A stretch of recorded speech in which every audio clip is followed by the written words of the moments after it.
Welcome, wife. Welcome, husband. So we are off and running for a podcast that we've been talking about for a long time. I've just Well, yeah, it's true, but we have to remember we've actually already had. So this is the Stridyl podcast, and we actually have had 2 episodes of the Stridyl podcast. yeah, and usually I'm on the other side of it of producing it. So it's a bit weird having a microphone up at my mouth and a set of earphones on, listening to my own voice. But I think it's something that we always work with clients and endeavor to do is listen to perspectives of what we see in the industry and what's happening, interest stories, etc. Why are we creating a podcast?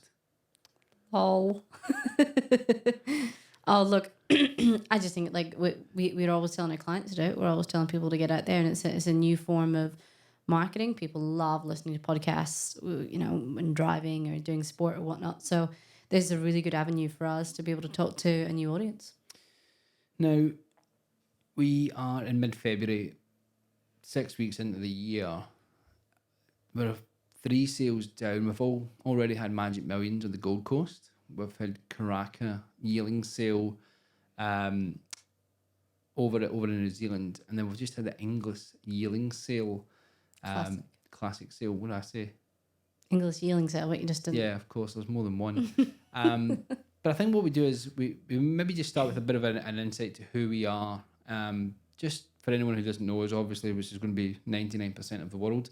Give us a bit of an insight to yourself, what your kind of role is, and you kind of what you do with the company and companies that we have. Yeah, that's true. So we've got 2 companies for anyone who's ever is just checking in for the first time. Our original company, our main company, is a company called Rosen Management, and it does a whole range of things from primarily media production to PR for athletes.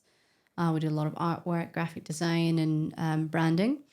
And then obviously we launched Stridyl. So the real reason that we launched Stridyl, which is our main messaging, is both you and I were racing managers for big stables in Sydney metro area, which is, well, it's probably one of the toughest jurisdictions, but it's actually one of the most competitive jurisdictions. And it's quite a strange thing, isn't it? Like anywhere else in the world, maybe America does, I suppose, but we come from British racing or European racing where people tend to have their own stables at their own property. We're here neighbours with your competitor, with your, when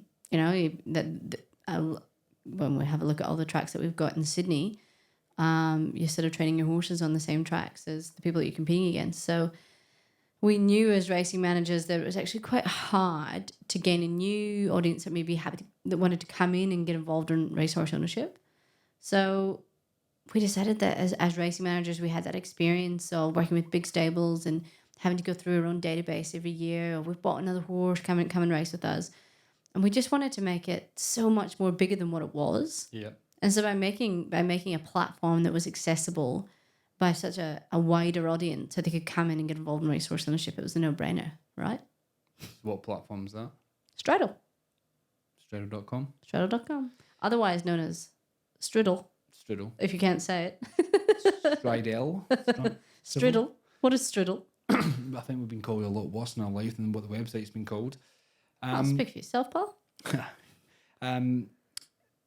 Now, as mentioned, we are 6 weeks into the year. Yeah. As mentioned, we've had 3 main sales, one on the Gold Coast, one in New Zealand, and one in Sydney last week at the English Classic sale. 2024 looks to be a different landscape to what we may have experienced in the last few years, especially post-COVID. Any behaviours or any particular changes in the industry that you've seen in this short space of the year so far? Look, being honest, we've been at those sales. We've been at all of them, and we've been at it in different realms, media production as well as promoting Stridyl. I probably haven't gone through every single stat of every sale, but I think people are probably buying a bit less this year. Why do you think that is? We're just looking at some of the numbers. They're probably a little bit cautious. I mean, no, you couldn't have really thought up COVID. I couldn't have thought up COVID. I couldn't have thought up what happened in COVID. So I suppose now we're treading a slightly different terrain now because we're sort of aware of what can happen. Yeah. So no one really wants to put themselves out in a point where before I think people were happy to take risks financially, but now I think they're probably just thinking about it a little bit more, what if something unforeseen can happen and then how do we pay for this? What do you think? What's your thoughts? What have you seen? Just observing the kind of trends and things that are changing with clients. I think number one is a lot of clients are bringing it in-house. I think as Bringing what in-house? services, as in media creation in-house. Yeah, okay. Yep. I think stable staff, as they evolve, are getting really savvy with social media, content creation, and they can add a different value to their stable or even stud. Which, by the way, is great. Oh, I think it's... Because that's what we wanted. I think it's fantastic. I think for us, we have always tried to innovate and get ahead of things that are out with our control. I think it's very healthy that people are wanting to push themselves in their ability skill set, because that's what you're valued on when you ask for a little bit more money. We hear a lot of, the heads of the industry and struggling to keep people in the industry. Well, there's a lot of opportunity elsewhere, and that's the biggest take I've seen in the first 6 weeks of the year. Doesn't really impact us too much, but well, it doesn't impact it. Like, obviously, you're talking from a Rosen perspective, no, but from a Stridyl perspective, it's great. Yeah. Like it's great. Now we've got. I feel you're right. I think since COVID, maybe trainers and studs are starting to look at, online is a really good place to be, because if physically you can't see something, you can definitely always digitally see it. So I think they're starting to go, there's a bit of value in this. Where previous to that point, maybe the old school people were like, when you have a business or if you're selling a product, when you just get in front of someone, you can sell it better, right? So I think that was always maybe their perspective. And then obviously COVID happened and that happened. But having sort of young people being able to maybe have a look at the organization that they're in and think, there's a place for me here. I can do something with this. I think that's epic. I think the industry is going in the right direction because we need to catch up. I think as well, adding to that point, kind of give a bit of a, from my point of view, in the last 8-year time scale, from being a racing manager with Michael Friedman, and a little bit of context, like a quick story to give a little bit of context to everyone who's listening. I was first sale Magic Millions with Michael. He'd came from Singapore, good start, very well supported by a lot of major breeders and owners. They'd sent him a lot of nice yearlings to get started with, but they were yearlings. There was nothing racing at this point. And we went to Magic Millions, and Michael, 7:30 in the morning, called me up. I was in my boxer shorts at the time, and I was looking over the ocean. Oh my God, what a beautiful day! So excited, first day of the sale, and Michael calls and he's like, "Right, who's on what today? Like, what we got to spend?" So I literally was going to go into my Westpac account and work out how much we had to spend. I said, "Oh, Michael, what do you mean?" He's like, "Well, who's lined up to buy?" Now, he'd been in Singapore, where if they want a horse, they buy the horse, they own it outright. I was like, "Michael, no one's pledged a bit of spend for the week." So he abruptly put the phone down on me, and I went, ironed my shorts, put my loafers on, brushed my hair sheepishly. Were you on the Goldie at this point? Yeah. I was staying on the Gold Coast. By this point, I'd only been there 8 hours. I think I'd flown in the night before late and got up in the morning, and I was met with this. It was just a bit of I didn't know what was coming. First time I'd done a sale, because previously I was working for Inglis. This was the first time. This was my responsibility. Went to the sale. Michael, face like thunder. He's obviously gave, old mates a bit of sit down with us here. I'm not best pleased with him. And he says to John O'Neill about it, who prominent owner John O'Neill, who owned like Coolangatta and things, a huge supporter of the stable. He'd had a lot of he probably was in 25% of the horses in the stable, and he probably filled 40% of each horse. And he said to him, you know, what about old mate? Did he not get in contact with you? And I think John was kind of like, well, I need to see what you buy first before I pledge. And he did. Like, he supported the stable absolutely to the hilt.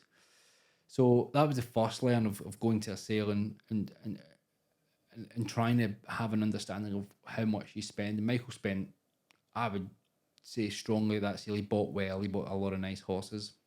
And we filled them pretty well because we got off to a good start after the yearlings became 2-year-olds. Sorry, can you just come back? At what point on day one of Manage did you decide to soften up and start talking to you? How many lots is there on day one? 220 lots. No, I'm joking. I think once he spoke to John, and John just said, like, I'll support you, you know, I'll definitely take it, but I need to see what you buy, you know, and then what kind of colours and etc. And it was a learn probably for Michael, and obviously Michael doesn't hold grudges or anything, and that afternoon, you know, he was straight back into it. I think he actually overheated 19 watts in. It was excruciatingly hot. And just to clarify, myself and Michael have a great relationship. This was just a teething problem. It was an unforeseen for both myself and Michael. We should definitely ask Michael if that's his opinion. Yeah. No, I'm not joking. But so that was a learn. He went to, obviously we had a good 18 months, and he got the invitation to go to Hong Kong, which meant I involuntarily was made unemployed. I tried doing jockey management, hated it. Anyway, just to accelerate through this long-winded story, I then was unemployed. I thought, well, someone's going to need a racing manager at some point. I'll inquire. Just nothing, crickets, nothing advertised. I was like, okay. And you said, well, go to the sales and do some videos. Now, by this point, we were, I think, one of the first stables outside probably like Victoria. Like, I think the Victorians were a little bit ahead of us, of videoing the horses as you purchased. Now, back then, 8 years ago, you were lucky if there was 10% of the sale catalogue filmed. It wasn't normal. The websites didn't host them. There was a company called Siacam, which I think in the UK, one of the sangsters owned and operated. And here it was franchised out. They were very popular. They did a good job, but it evolved quick. Anyway, I was unemployed, heading to the Gold Coast. You said, like, take that little camera that Michael left you. Which, by the way, Michael does believe that he launched your media career by leaving you that little camera. Michael started my media career minus $1,000 because he left me the camera worth about $700 and a Telstra bill. And then the mobile phone. He's like, David, you take the mobile phone. I was like, thanks, Michael. Telstra called me 2 days later and said it had been cut off, and I was now on a 24-month plan. So anyway, I was going up to the Gold Coast. I was staying with Monica and James Cummings, who they had obviously started their own business training and understood how hard it is in the early days. And I think I had... Was that James and Bart at the time, or was it just James? It was James and Bart at the time. But James, by this point, was transitioning to probably the face of the business. I don't think I ever seen Bart at this point. Anyway, James and Monica invited me to stay with them at a very discounted rate. Went to the sales, had my Michael Friedman debt phone with me. So I was already off to a bad start. I had my $700 DJI Osmo camera. And he said, like, go and sell yourself to people. Go and introduce yourself. I love how I said that. Make them aware that you're looking for a job. So I text everybody who was in my phone. I text Mark Noonan, I text John Sargent, I text John O'Shea. John O'Shea, I think he was maybe not Godolphin at this point. And just said, hey guys, if you buy any horses this week and you need a video, I'm here to assist. The price point is whatever it was. Sent it to Burnaby, 25 people. Then I quickly jumped on YouTube. How do you switch on the DJI Osmo camera? So I went through day one. I'm sitting in the media room that didn't exist then. It was just at the beer, the bar area. Was that actually not the media room yet? It wasn't, no. Because again, there was no one creating video content. There was no pre-sale, post-sale. Like everybody, there was no really any social media presence with anyone. So anyway, go to the sale. Day one, I'm texting like anyone I knew bought a horse. I'm like, hey, John, well done. You bought that lovely $140,000 yearling. Do you have any need for a video? John Sargent here. don't need a video, David, thank you.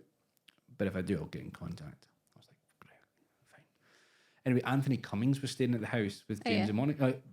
Anthony and Bernie were staying as well. And I'd said to Anthony in the text messages, and Anthony being curious and quite a forward-thinking, he actually knows a lot. He's actually very forward-thinking, Anthony. He's got his finger on the pulse, and Anthony goes, what's those videos that you're doing? We're doing a video, Anthony. Do you want... I seen you bought two. Did I get a discount? I was like, right, okay. I'll give you 10% if you post on your Twitter the video and who made it. He's like, done. So that night I edited the video, created his logo, sent it over to him, posted it. No comment who made it. But I put the 10% discount on his bill, and I got work from. I'm sure Anthony would have spread the good word. Anyway, that was it. Day one, that was it. I thought, one client. That's good. It's better than what you started with, because it was zero. Yeah, and I was lying on the floor just thinking, what am I doing in my life? I thought, I was cruising. You know, I loved being a racing manager to Michael. Then I was a jockey manager, which wasn't for me, but I was still, you know, I was important to someone for something. And at this point, I'm thinking, I don't want to be known as the guy with a camera. Day two, I text everyone, hey, you did well yesterday. Anyway, John Sargent text me, bought one. Then Anthony Cummings said, I meant to say to you I bought this other one, which ended up being Prince Fahad. So the first horse that I edited, or maybe the first horse I filmed that day, ended up being a Group 1 2-year-old winner for him. And he syndicated that horse with a group of friends. Anyway, long story short, or very long, we've seen that evolution quite quick.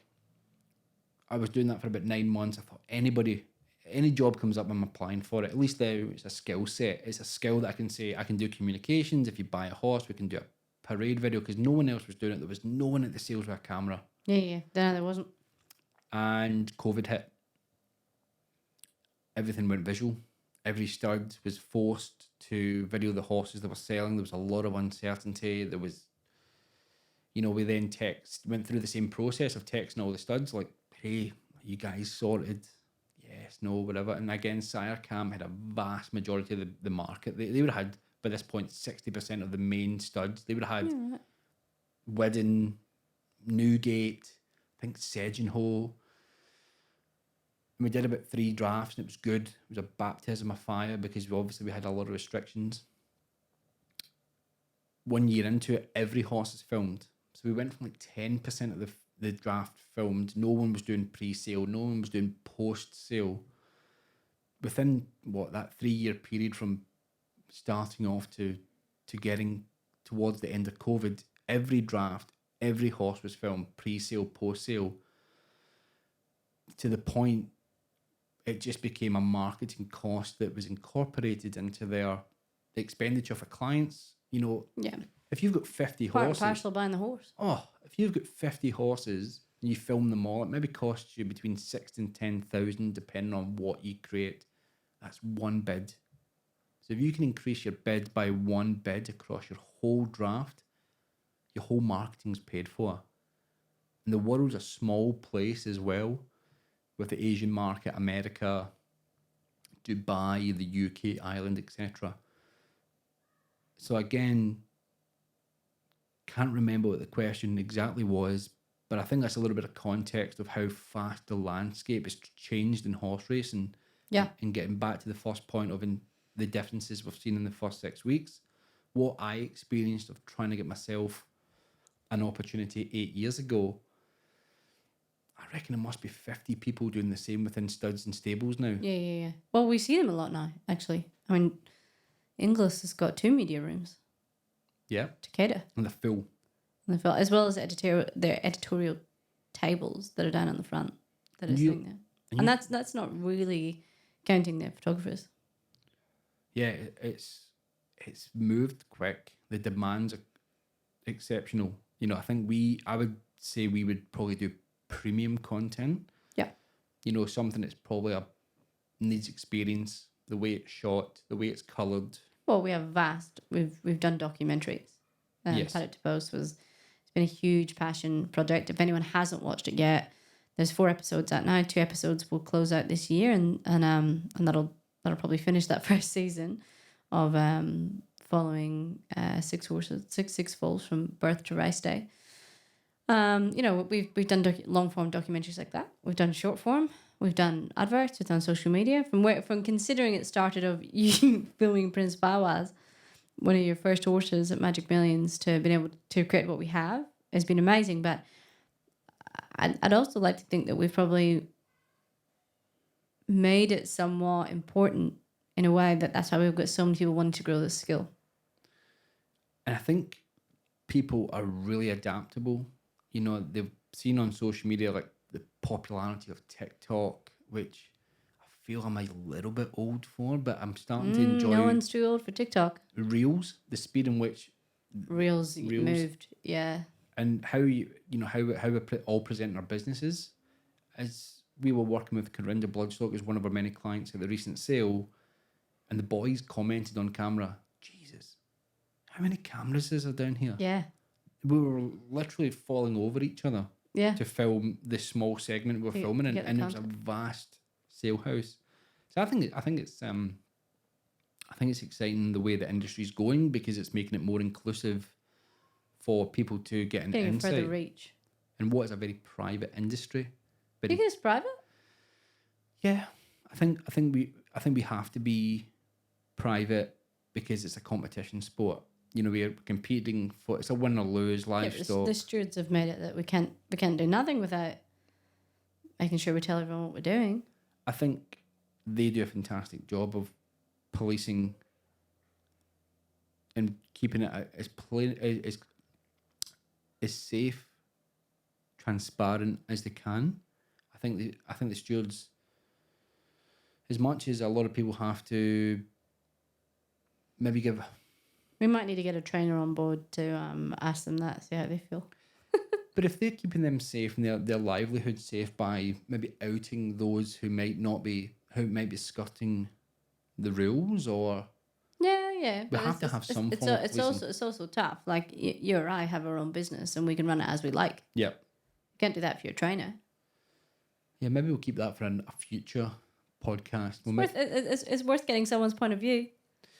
Yeah. No, I think it's one of many questions that probably, get thrown around the trainer's hut in the morning. But back to what we're doing, obviously with the evolution of media, the biggest, hardest part is distribution, as we talked about the different platforms. I think with media, looking back on it, why did we go down the Stridyl route? Why did we not continue to double down on the media creation route? Why? I think you're right. I think we've seen what was probably going to happen. It was a skill set that you or I learned ourselves. Yep. And quite quickly, and mostly because we were passionate about it. But that also meant that someone else could replicate that really easy. But I think it definitely stems from the fact that we're both racing managers and we had that experience of buying horses. Like our job as racing managers was to find the best horses in the country and make sure they're in our stables. Yeah. And so by doing that, you had to buy them. If someone else had them, yeah, obviously they could be moved to you at any one point if you're doing a good job, but you sort of have to buy them. So, but if you're to buy them, to have the funds to buy them, you had to have owners to fulfill them. So we knew the pressures of that, and we knew how tough that could be, and how the world is so much bigger than what racing is reaching, that we wanted to be able to reach it further. And by doing that, and by the way the landscape changing, was video. Yeah. And we already had that in the bag. Where most companies had to pay for that, we already had it, so we could create it. So it made sense. It would made way more sense than, obviously it grows and expands every day. I mean, we just launched another facet to the business last week. Yeah. Every couple of months we're evolving from what we very first did to what we now do. And Stridyl for me was, we need this. Yeah. We need this, and mostly because if you're a racehorse trainer and that's your job, you probably don't have the skill set to be on the phone and selling every day, because you're looking after your horses, you're training your horses, so it's impossible. So by able to give them a tool, an extension to what they had, run by people who knew racing, who knew horses, and who knew media and marketing, and understood the information that people needed, I think it's a really good fit. Now, for anyone who's not been to Stridyl.com, Stridyl. Stridyl.com. All right, it's worth knowing that Stridyl is a made-up word that we made up, and then we trademarked it. But because we wanted to do something new and something we didn't really want horse in the name or anything like that, and that process like sounded really interesting to me and really exciting when I was like, oh, this is good, this is new and it's fresh, and we get to think up a name for it. That's probably one of the most tedious things I've ever done.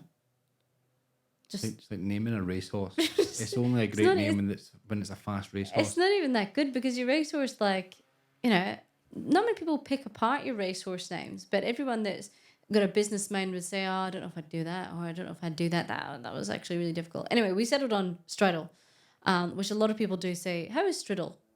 So we are going to do a topic on what is Stridyl. But if you haven't been to Stridyl.com, please go. Please go and have a look at it. This is from two people who worked in the industry, and it was a little idea born in a little corner of David's brain, actually, first, and then we started to sort of flesh it out. And this was way more interesting than what we ever thought it could be. But you want to head to Stridyl.com, and when you first go there, you'll be met with what we call the ownership marketplace, which currently has 2024 brand new purchases already on there from both trainers and syndicators. And you can go on and just have a search. And the reason that we wanted to do that, and the reason we wanted to put it in one place, was because a lot of people might know their trainers and they might know their syndicators, and that's easy. But some people might not know exactly who to search. They might not know that Darby are a racing syndicate. They might not know that John Sargent is a trainer. They might have heard of them and they might see them and be able to know that they're in racing, but they might not actually know their roles. So we put everybody in the one place, which meant that the general public didn't have to go through 20 websites comparing and having a look and putting them all together, then phoning 20 different people. So you can head on to Stridyl and you can compare the horses. We've got a really cool search bar there. You can search by sex, sire, location, price, trainer, syndicator. You can search, you can put all your credentials in there that you're looking for, and your horse will show up. And then you can compare it with the one next to it. And then you can send a free inquiry straight to the trainer, straight to the syndicator. And it's worth knowing, we take nothing for this, by the way. That's free. There is no middleman. We connect you straight with that guy, straight with the trainer, straight with the syndicator, straight with whoever it is that you're trying to contact, straight there. And you can send 50 inquiries if you like. And whoever gets back to you first is probably first in, best dressed if you're actively looking for a racehorse. Yeah. But that, and you know, it sounds like a really simple process. It was actually really hard to build, actually, when we were doing the build for the web development. But it came out really good. I really like it. I'm a big fan of it. But being media based, we also have a really cool entertainment part of the website as well, where you can go on and look at the documentaries or short form entertainment that we've made, listen to podcasts that are going in the world in racing, so you can start just learning a little bit more about the industry and maybe educating yourself a little bit. So maybe you're interested in racing but might not have the funds, but you want to go learn something and educate yourself on something before you want to dive right in and buy a racehorse. And I think what you said about the expectations on trainers and syndications, I think looking at what we built, it's in the same structure as how we consume other services in our lives. Yeah. So if you want to buy a house, you go on realestate.com, you pop in the area, you pop in your bedrooms, you pop in your budget, and it populates what you might be looking for. Gone are the days of popping down to your real estate agent. Same as car sales and even more Uber Eats. People don't want to be shuffling around the top drawer on a Friday night trying to find the Chinese menu. Actually, do we have any on the fridge? We don't even have any on the fridge anymore. We just use Uber Eats. Nah, but I think that's how a lot of trainers still approach attracting owners. Do you? There was one owner I spoke to about during the media time, and he said, I get 35 plus horses offered to me at the end of day one of Magic Millions. I was like, right. He goes, guys that I've raced with over the years, I don't hear from them for 12 months of the year, but then they've all bought the fastest colt best value. grounds. Oh, there was no point of difference for that person. He said, you're lucky if you get a pedigree, you're lucky if you get a photograph, you were lucky if the information that was in the email didn't take you 3 days to read. Yeah. And I think now, listening to how people consume information, we want it quick, you want it comparable. You don't want to take the first option. You don't want to be searching around 10 trainers' websites of what they might have for sale. Who do you contact? That is the whole point of the Stridyl. But there is all this thing now, right? That we're all on mobiles, and some people are that accustomed to not having a phone call. They really quite like just to send an email and get the job done, and then communicate with you with email for the rest of eternity. And I think our job is to build that audience and connect. Yeah. The business, the B2C. Just make the process a little bit easier for trainers. Make the process even easier for the potential owner. If they search, they put in the filters, the budget, the trainer they like, the sire they like, and the location possibly, and they haven't found something, next week there's going to be more horses on there, and the month after, and the sale after. And I think as the website evolves, we'll see that as if what we're trying to be is the biggest platform for racehorse owners to connect with licensed syndications and the trusted trainers. Yeah, absolutely. I mean, that's where we're going, and I feel this like. Well, we've obviously launched it in Australia now, and we'd really like to continue to ramp that up. We know it takes time. Anyone that has anything to do with social media or the metaverse knows that now it's very different. You used to be able to put stuff on, and they were happy to put it out to the stratosphere. Now Meta want to charge you for any person that you want to target. So algorithms and whatnot are a little bit hard, but I think it was important for us that when we launched softly, and we had a product on there that was good. The trainers and the syndicators that we have on there, we call them tried and trusted because we probably know them personally. But if we don't know them personally, then we know their career, and we're aware of what their ethics are and how they train horses and stuff. We're presenting them to the public. Then, if anyone didn't notice, that was the dog dying in the background there. Sorry. We want to present the best product that we can for racing. So, and that's important for us. We haven't put 100 trainers on there and 100 syndicators and 200 horses straight away because it was really important to us that when we put a product out there, we knew the product, we knew the trainers, we knew the quality of horse, we knew the syndicators, but we also knew that the product we're presenting to the wider public was a good product. And that's been the most important thing for us, is to make sure that everything works, and learning the behavior of the general public and learning how people consume and how they move around the website. That was all huge learns that we had to take in. And as if anyone's ever built anything online, by the way, and if you're not a web developer, but you actually now have to adapt a new language to talk to web developers, it's quite difficult. But we've adapted the website as we go. We do. The more things we learn, the more way that we adapt it, and we grow it, and we make it more user friendly, and all the things that you do and don't foresee. It's been great. It's actually given me way more insight into our industry than what I ever thought it would. And I think for trainers as well, as we've mentioned, they're up at 4 o'clock in the morning. They watch a horse run around in the dark in a circle, and it's all subjective. And they've got a lot of pressures. A lot of money now. We're racing for lots of money now. We're racing for $10 million. At least once a year. Once a fortnight, it feels like in New South Wales. But I think for trainers as well, the platform is essentially just a marketing tool. Again, something they didn't have before. You advertise your horse. It's like $66 to advertise your horse. We create content to drive that audience. If the person doesn't inquire, it doesn't mean it's not for you. It's not for them. There'll be another person hopefully coming on, and obviously the growth we've seen in the visitorship has been substantial for a small young business. Yeah, and it's just connecting the dots. I've loved reading Google Analytics. It's my new favorite website. How times have changed. But there's a lot of platforms that are new that we are learning about every day, and we are utilizing to try and facilitate both sides of the transaction. Yep. Which again is free. I think the biggest learn we'll see over the next 2 months is horses coming on the website that are sub 100,000. Yeah, okay. Like if you visit the website at the moment, we've got Magic Millions where the average was 270,000. Yeah. People are visiting the website, going around, inquiring here and inquiring there.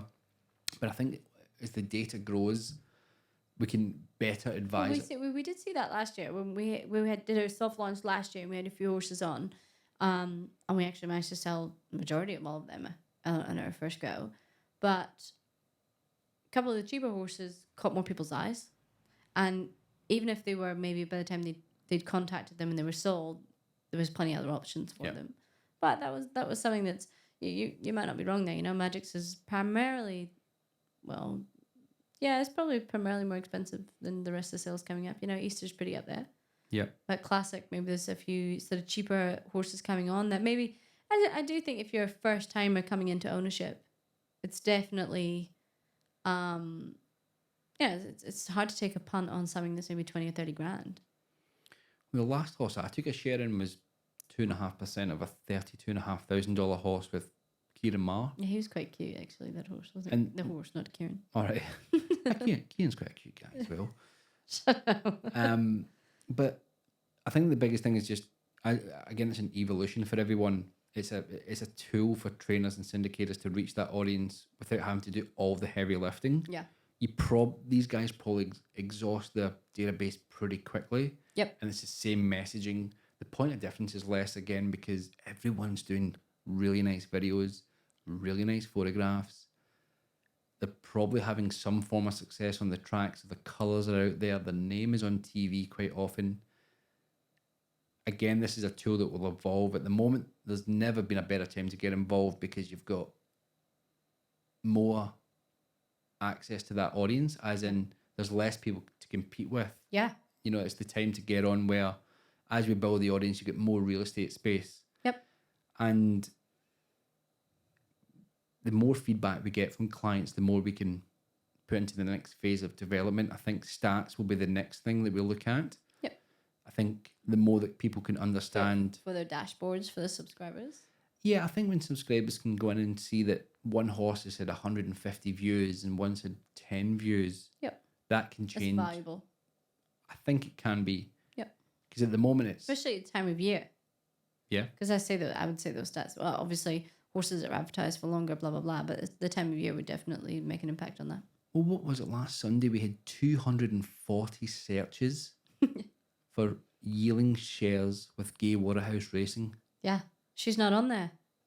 Gay doesn't have anything on there. She's missing out. She's missed out on 240 people that were interested. And how many syndications have put a horse in training with Gay, have actually probably syndicated it. Yeah. Off the back of that. If I was a syndication right now and I had a horse in training with Gay Waterhouse and Adrian Bott for $66, I'd pop it on the website, attract those person who might be interested. Yeah. Oh, look, I think if you can race with Gay, you can race with Gay. And what a season. Where did all these 2-year-olds just all of a sudden come from? I think they're just that listening to Adrian Bott on another podcast and another piece of content they went out, they know the type of horse they love to train. Gay was... So do you think they've actually actively bought differently? I mean, because the 2-year-olds now, they're not this season, obviously. No, I think there's a little bit of luck in it. I think the stars have aligned. It all came back around. Well, Gay has I'll link the interview they put on the other day. It was a great interview with their team in Gay. Yep. Gay was talking about broodmare sires and the Grand Dame's broodmare sire. Yeah. She looks for champion sires, Fastnet Rock, Redoutes. It's just an insight that maybe you're not privy to, but she's got a fantastic team in Bruce Slade, Adrian Bott, Emma Coleman, Claudia Miller. I'm not sure Claudia's now married. It's probably changed since we put this podcast out. But I think it's phenomenal to see how these big operations work. Yeah. Everyone has a different approach. It's an insight, right? It's an insight to how these big operations work.